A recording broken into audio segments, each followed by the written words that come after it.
There's a saying, when the student is ready, the teacher will appear. Buddha. Come on, Miss Bonnie. All right, guys, today is the wrap up on the principles of hair designs.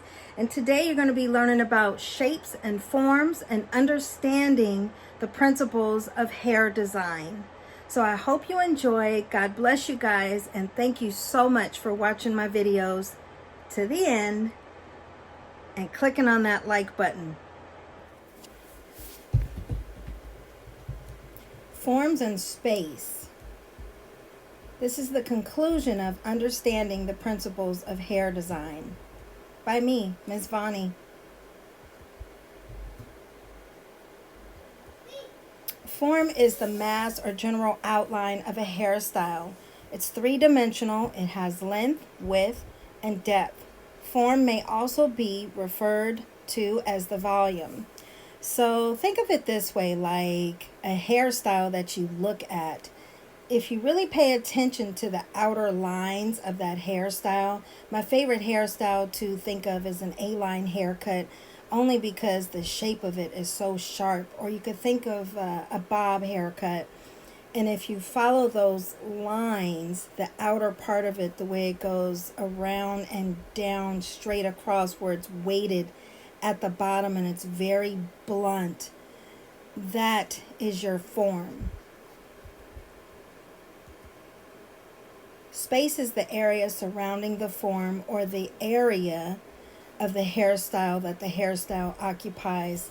So within that hairstyle, the hair is styled a certain way and it fills in those lines. So if you were drawing a picture, you would draw the lines that shape the outer part of the A-line, and then you would fill it in with hair.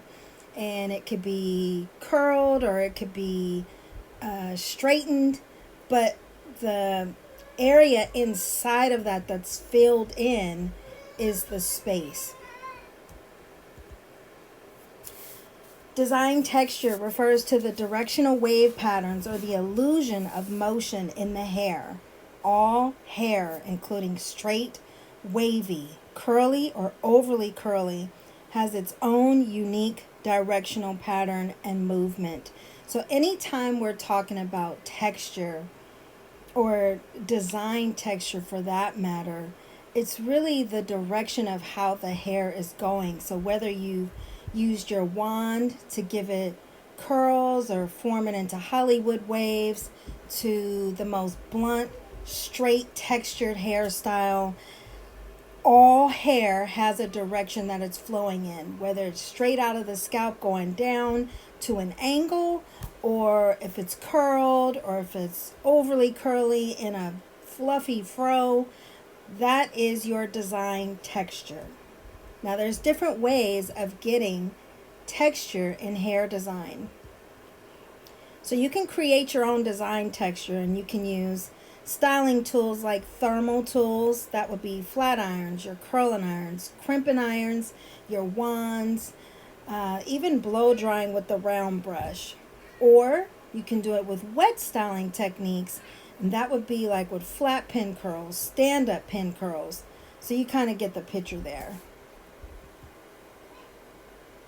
You can change design texture with chemicals.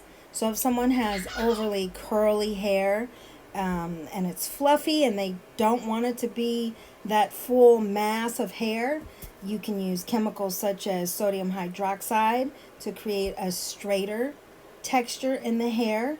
Or if they have straight hair and they don't like fine limp hair, or they just don't like straight hair, they want a curl pattern, they want more volume when they blow dry their hair, then you would use permanent waves with the chemical using ammonium thioglycolate. And these are just a couple of examples of chemicals that we work with that can change or create your texture. Body proportion and balance. Your body proportion is very important when you're understanding hair design. You want to make sure that the style that you're giving your client is going to give them an overall beautiful look. So it's not going to be out of sorts. In other words, like I said before in the prior video, the hairstyle looks good, but it's too much hair for this client because they're short and petite, and it looks like if they lean their head to the left, they're just going to fall over to the floor. You want your hairstyle to be in proportion with their body frame. So really, that's another word for body proportion. And the balance part is just making sure that the hair balances in with their body frame and they look beautiful overall and not out of balance. So some of the examples of body proportions which I noticed aren't mentioned in this edition of Milady Textbook, and maybe sometimes I get it confused with the Pivot Point book, but I know they're pretty close on. And it mentioned short and sturdy, also known as robust, and tall and lanky. So these are examples of what would be considered body proportion. There's petite. What does that even mean? I'm sorry. There's petite, there's medium, and then there's large. There's people with short necks and long necks. Why does that matter? If you get into hair and if you get into hair designing, you really want to pay attention to this because someone who has a longer neck would not look good with a short bob haircut that's a blunt cut angled at their chin, because guess what everyone's going to be staring at? They're not going to be staring at their hair and their overall look and how beautiful they look. They're going to stare at their neck and say, oh my God, I never noticed she had such a giraffe neck. Or I never noticed her neck was so extended. So someone with a longer neck, you would want to do a layered cut where the layers kind of sweep around the neck, giving it the illusion that it's shorter than what it is. And then also, I would say someone with a shorter neck, if you're doing updos and it's prom season, you may not want to have them wear all their hair down where the hair is swallowing up their neck, because then it just looks like they have a head and it's hammered down into their shoulders. So sweeping their hair all up, or at least half up, and a little bit of soft curls in the back so it doesn't override the neck, giving the illusion that their neck is extended a little more, that would be an overall better, beautiful look. And this is what you want to learn to look for as a professional. Balance is establishing equal or appropriate proportions to create symmetry. So that's blended in with your body proportion as well as the hairstyle. There are two types of balance: symmetrical and asymmetrical. So symmetrical is when an imaginary line is drawn down the center of the face. So you just have to kind of envision that. And both sides of the hairstyle are exactly the same. So if I have it layered on this side and the length goes to the shoulders, on the other side it's going to be exactly the same. Asymmetrical is when both sides of the hairstyle are positioned unevenly, but it has an equal visual weight. So it still balances in with your client's features and his or her body proportion. So an asymmetrical A-line, that's an example. Or if you ever seen where one side of the head is tapered in or shaved and then it goes around to longer on the other side.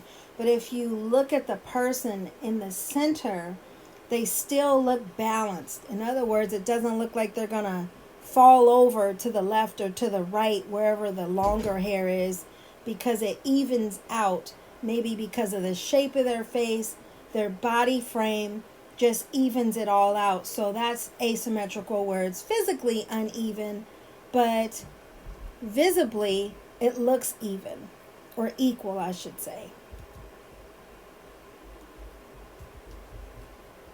Rhythm and emphasis. So rhythm is a recurrent pattern of movement in a design. So when you wand the hair, when you do Hollywood waves, when you do finger waves for that matter, you have constant movement in the hair, and that's a rhythm. So it doesn't mention it in this book, but I know in the Pivot Point book it talks about slow rhythm, medium rhythm, and fast rhythm. So the hair, it all depends on how your eyes are traveling with the design in the hair. And that's where that rhythm comes in. Are your eyes moving quickly on the hairstyle, or is it moving slowly? So that's rhythm. Emphasis is a focal point, so it's also known as focus, and that's what draws the eye first, and then it travels to the rest of the design.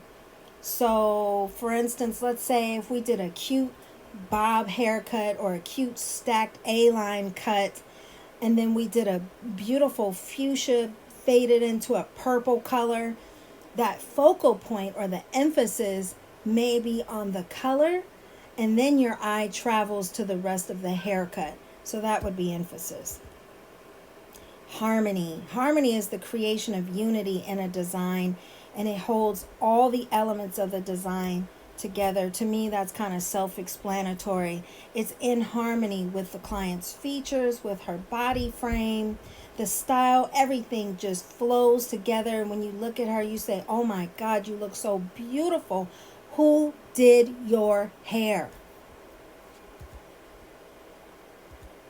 So these are some examples. Now, and the first one that I put up, and these are pictures that I pulled off of Google, you can see in that first hairstyle that it is, even though that bun is a little large, but with her head size and with her frame, it's not overwhelming. It actually balances out, so it's an overall attractive look for her.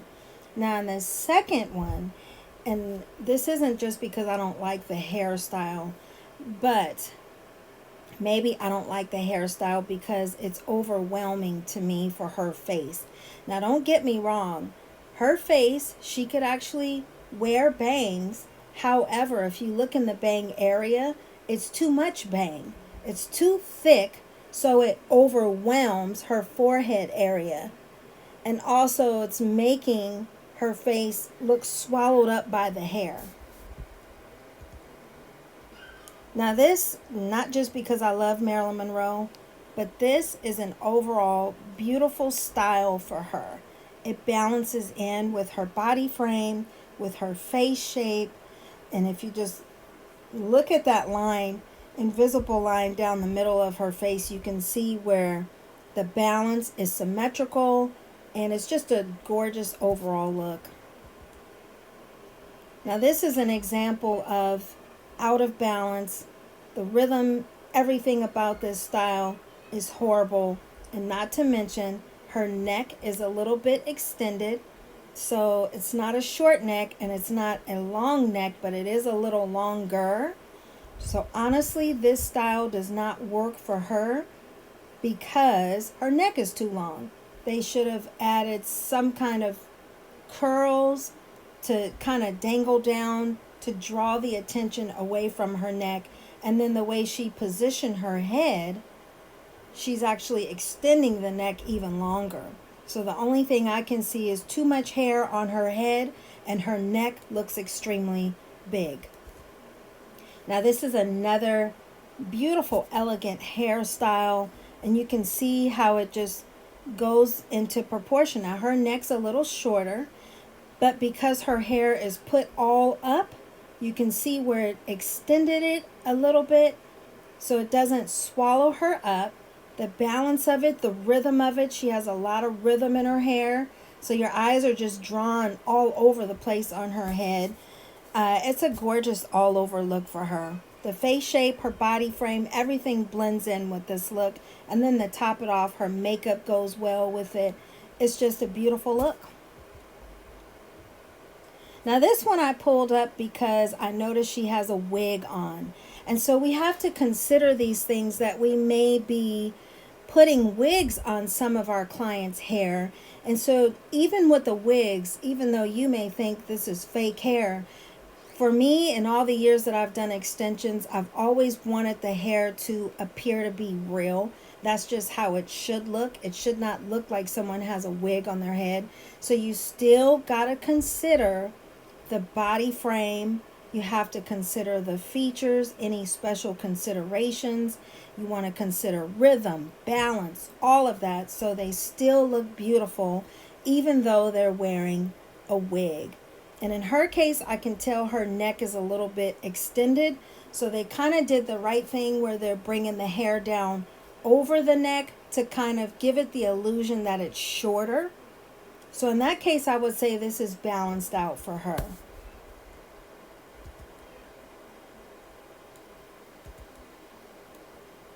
In conclusion, everything matters in hair design. From your client's face shape to if they wear glasses, what their profile looks like, do their ears protrude. And I just have to tell this story really quick about an updo I did years ago on my son's girlfriend at the time, and they were going to their prom. And she told me she never wore her hair up because of her ears. Well, I didn't listen, and I pretty much didn't believe it. So I styled her hair in this beautiful updo, and I mean, everybody in the class, I did it as a demo for my students. Everybody in the class loved it. Oh my goodness, it's so beautiful, so beautiful. But that's when I learned, and that's how I can tell you. The updo itself was beautiful, but when I stepped back, her ears were sticking out so far, and I was like, oh, that's why she doesn't wear her hair up. And she did warn me. I didn't listen. But that's when I learned how important this chapter really is, and it really matters. And please listen to your clients. If they tell you, sometimes they're not right, because we all critique ourselves pretty harshly. But if they tell you something like my chin is, too big, or my forehead, step back and look for yourself. Don't make the mistake I made. You have to mind their personality. Are they shy? Are they dramatic and loud? Why does this matter? Because if they're really shy, I'm not going to do a bright fire red color on her and this dramatic, sharp haircut, because most likely she doesn't want, or he doesn't want, that attention drawn to themselves. Now, if they're dramatic and they're loud, that means they may be more open to getting a purple or a vibrant turquoise green on their hair, and they may be open to getting the sharp A-line cut or the asymmetrical haircut. Are their shoulders broad or narrow? You want to be mindful of that. If someone has broad shoulders and their hair is long and they tell you they want a V haircut, you need to step back and visualize that V on their back, because if you do that, that's a focal point, emphasis. Remember, a V haircut would be emphasis. And if you did that, it would give their shoulders the appearance that they're even more broad, giving them more of a football player look. Now, if someone's more petite with petite shoulders and they want a V haircut, that would be good, because it actually extends the shoulders a little bit and gives it the illusion that they're not as little as they really are. What's their skin tone like? What's their undertone like? What's their eye color? And why are we wondering about these things? Because remember, hair design is not just about styling it. It's not just about cutting it, but color and highlights are included in this category as well. Do they have a crooked nose? Do they have a long nose? Do they have a short and wide nose? All these things matter in how you're going to style. And I didn't put it on here, but is their hairline receding? Because how are you going to cut someone's hair and their hairline's receding? You would cut it and actually cut it going forward and style it going forward to give it the illusion that they have more of a hairline than what they actually have. What features do we want to accentuate, and what features do we want to hide a little?